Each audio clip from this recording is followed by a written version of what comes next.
이 새벽에 주님의 전을 사모하여 오신 여러분들을 주님의 이름으로 환영하고 축복합니다. 어제 이어서 오늘도 날씨가 무덥고 습한데 또 안개도 많이 껴 있는데 오가는 길 조심하시고, 또 주말에는 큰 비가 예보되어 있다고 하니까 건강에 유의하시고 또 비 피해 당하지 않도록 주의하시기를 주님의 이름으로 기도합니다. 여러분, 예수님을 믿는다라는 것은 고난으로부터 면제당하거나 그 고난이 경감해지는 것은 아닙니다. 예수님을 믿음에도 불구하고 여전히 우리 곁에는 고난이 늘 머물러 있습니다. 그러나 믿는 사람들은 믿음으로 말미암아 고난을 이길 만한 넉넉한 힘을 가지게 됩니다. 때문에 믿지 않는 사람들에게 임하는 고난은 힘들고 어려운 시련이 되지만, 믿는 자에게 닥치는 고난은 극복의 대상이 됩니다. 여러분, 우리에게 크고 작은 고난이 있을 줄로 아는데, 그 고난으로부터 피하는 것이 능사만이 아니다라는 것입니다. 이미 하나님께서는 우리에게 고난을 극복하실 수 있는 능력을 허락해 주신 줄로 믿습니다. 그렇다면 믿는 사람들은 그 고난에 맞서야 합니다. 담대히 고난에 맞설 때에 하나님의 영광이 될 줄로 믿습니다. 오늘 본문 말씀 속에서는 베드로는 고난과 맞서는 성도들에게 이렇게 말하고 있습니다. 4장 13절 말씀입니다.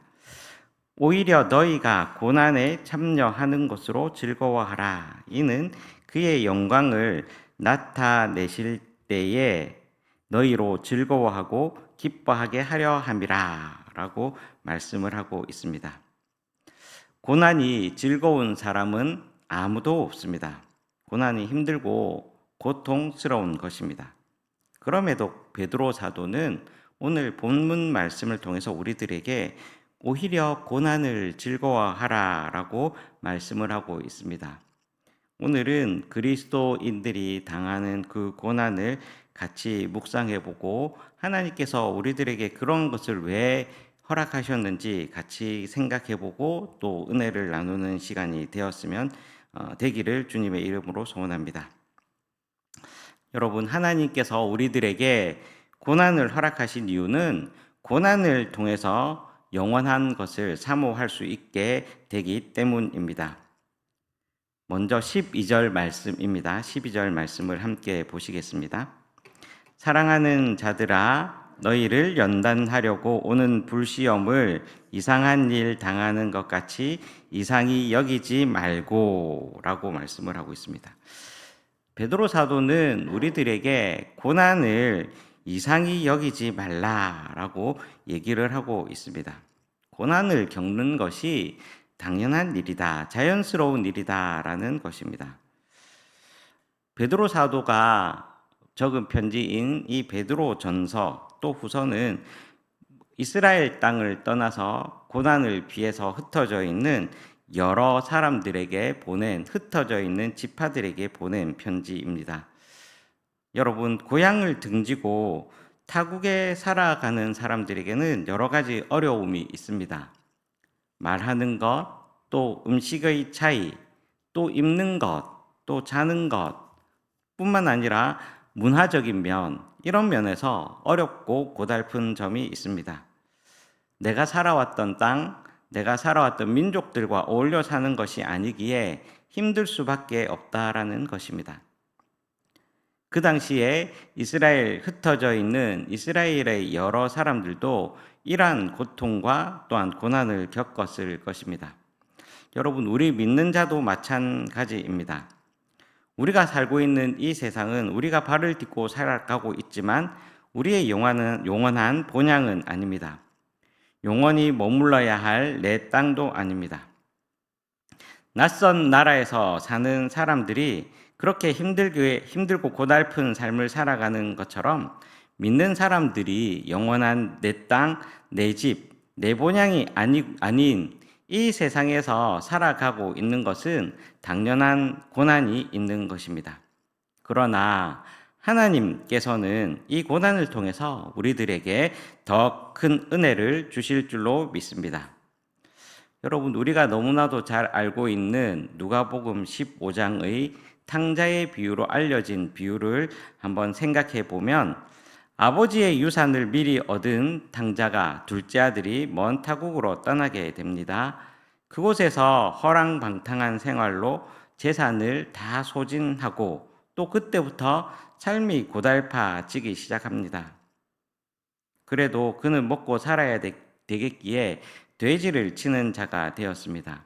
다른 사람들이 다 힘들어하고 또한 불결한 동물로 여겨지는 돼지를 치면서 그는 많은 고생을 하게 되었습니다. 마침 가문까지 들어서 돼지가 먹는 지엽 열매를 먹고자 할 정도로 그는 비참한 생활을 하였습니다.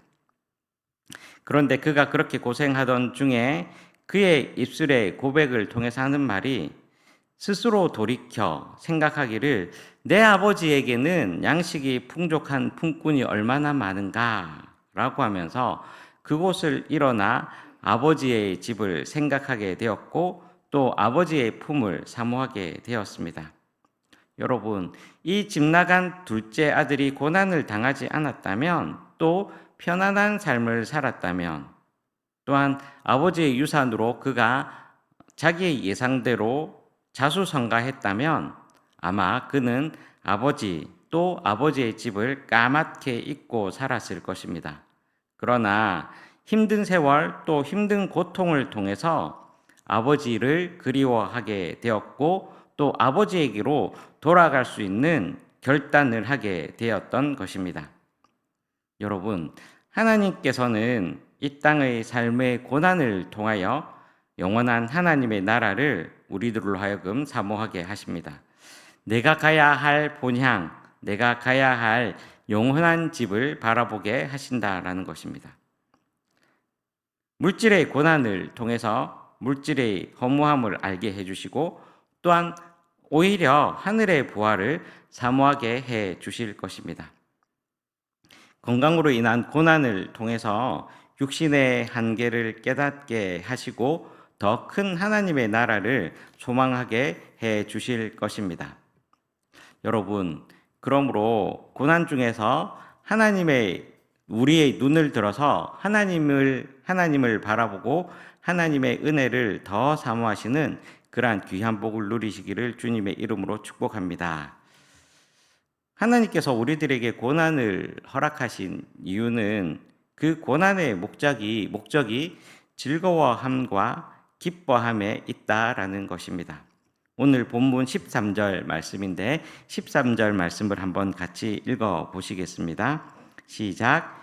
오히려 너희가 그리스도의 고난에 참여하는 것으로 즐거워하라. 이는 그의 영광을 나타내실 때에 너희로 즐거워하고 기뻐하게 하려 함이라. 아멘. 여러분, 하나님께서 우리들에게 고난을 허락해 주셨는데 그 고난의 궁극적인 목적은 우리를 하여금 즐거워하고 기뻐하게 한다라는 것입니다. 왜 이 고난이 우리들에게 즐거움이 되고 더 기쁨이 된다라는 것입니까? 그것은 고난을 통해서 우리의 믿음이 더 순수해지기 때문입니다. 우리가 알고 있는 아주 값비싼 기금속인 금은 자연 상태로 채취하게 되면 100% 완벽한 순금, 정금이 아닙니다. 여러 가지 광석들과 섞여져 있습니다. 그러나 그 금이 단련하기 위해서 용광로에 들어가면 순금, 정금이 되어서 나옵니다. 모든 것이 다 녹아내리는 그 용광로에 들어갈 때에 얼마나 고통스럽고 괴롭겠습니까? 그러나 그 고통 속에서 금에 붙은 모든 불순물들이 떨어져 나가게 되는 것입니다. 신앙인들에게 있어서 고난도 마찬가지 역할을 하는 것입니다. 고난을 통해서 성도들 가운데 있는 모든 불순물들이 제거되는 것입니다.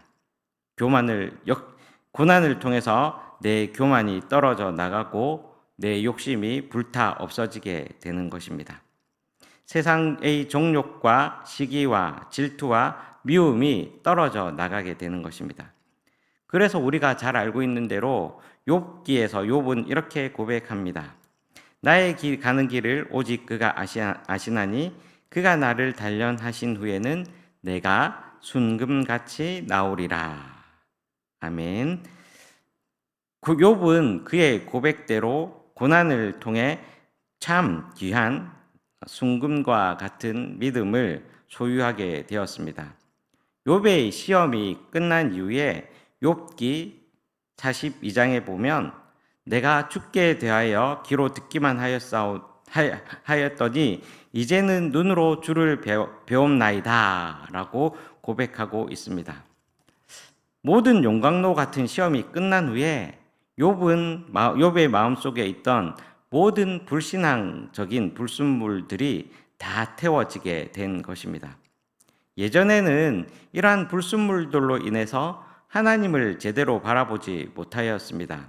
그러나 고난을 통해서 그의 눈을 덮었던 교만과 인간적인 욕심과 자랑이 다 태워지고 나니 하나님을 제대로 보게 되었다라는 욥의 고백인 것입니다.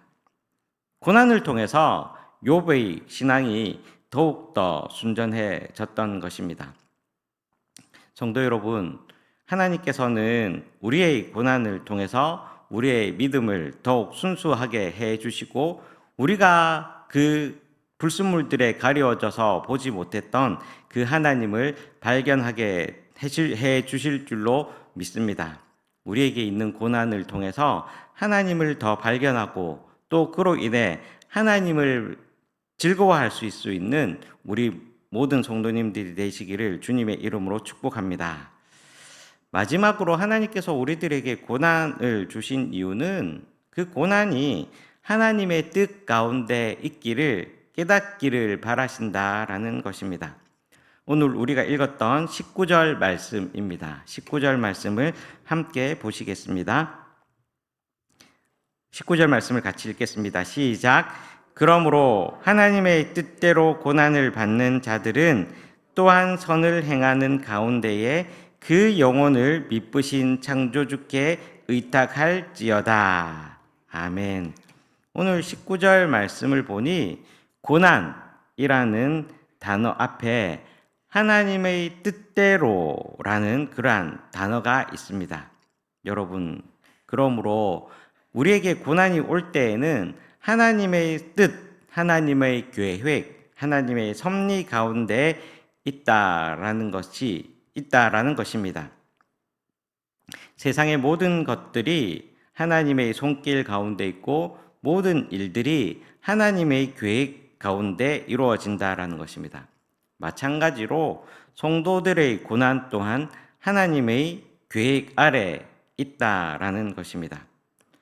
그렇다면 우리에게 임한 고난 속에서 그 고난에 담겨진 하나님의 뜻과 계획을 발견하게 된다면 고난은 더 이상 우리들에게 고난이 되지 않을 것입니다.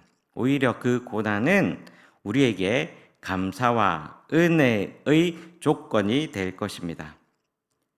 미국의 한 병원에 이러한 환자의 글이 있다라고 합니다. 큰일을 이루기 위해 힘을 달라고 하나님께 기도했더니 겸손을 배우라고 연약함을 주셨습니다. 많은 일을 하기 위해 건강을 구했더니 보다 가치 있는 일을 하라고 병을 주셨습니다. 행복해지고 싶어서 부유함을 구했더니 지혜로워지라고 가난을 주셨습니다. 세상 사람들의 칭찬을 받고 싶어서 성공을 구했더니 자랑하지 말라고 실패를 주셨습니다.